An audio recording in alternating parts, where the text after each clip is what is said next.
నేను ప్రసంగం చేయడానికి నిలబడ్డా.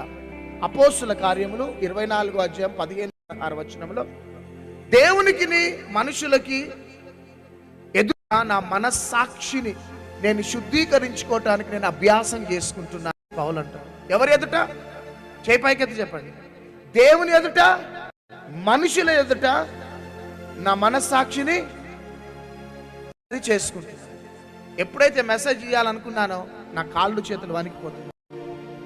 8 సంవత్సరాల నుంచి ఆ యొక్క వాళ్ళిద్దరు ముగ్గురు నేను పడదు, వాళ్ళ గురించి నాకేమి బాధ లేదు, పడదు. నేనంటే మెసేజ్ అక్కడ పెట్టేసి వెళ్ళిపోయి స్వీట్ షాప్కి వెళ్ళి 1 కిలో స్వీట్ తీసుకొని 1 కిలో మిక్చర్ తీసుకొని డైరెక్ట్గా వెళ్ళిన వాళ్ళ ఇంటికి వెళ్ళి ఆ స్వీట్ ప్యాకెట్ ఇచ్చి, నువ్వేం పొరపాటు చేయలేదు, నేనే పొరపాటు చేసిన.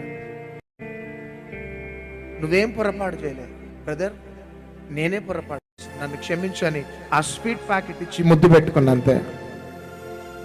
పట్ట పట్ట పట్ట పట్ట ఏడు చేసిండు ఆ వ్యక్తి. Bye bye.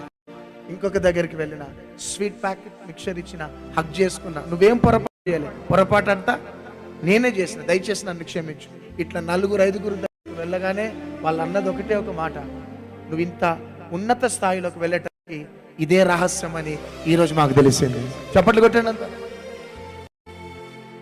ఈ రోజు దాకా ఏ దైవజనులు అంటే మాకు నెగిటివ్ లేదు. అందరినీ ప్రేమిస్తాం, అందరికి హెల్ప్ చేస్తాం.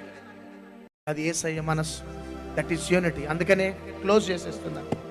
ఎప్పుడైతే అపోస్తుల కార్యం 1వ అధ్యాయం 14-15 వచనాల్లో ఐక్యతతో, ఏక మనసుతో, ఏకాత్మతో ప్రార్థన చేసినారు, ఆకాశం అగ్ని కుమ్మరించబడ్డది. చేతులు పైకెత్తి గట్టిగా చప్పట్లు కొట్టండి, గట్టిగా.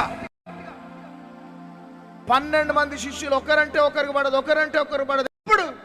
కానీ వారు ఎప్పుడైతే యేసయ్య ప్రేమను ధరించుకొని ఒకరొకరు క్షమించు, వారు ఎప్పుడైతే ఐక్యత కలిగి ఉన్నారో, ఐక్యతను బట్టి పెంతెకోస్తు దినమున అగ్ని కుమ్మరించబడింది. భారతదేశ తెలుగు రాష్ట్రాల్లో ఉన్న దైవజనులు కావచ్చు, విశ్వాసులు కావచ్చు, క్రైస్తవ కుటుంబాలు కావచ్చు,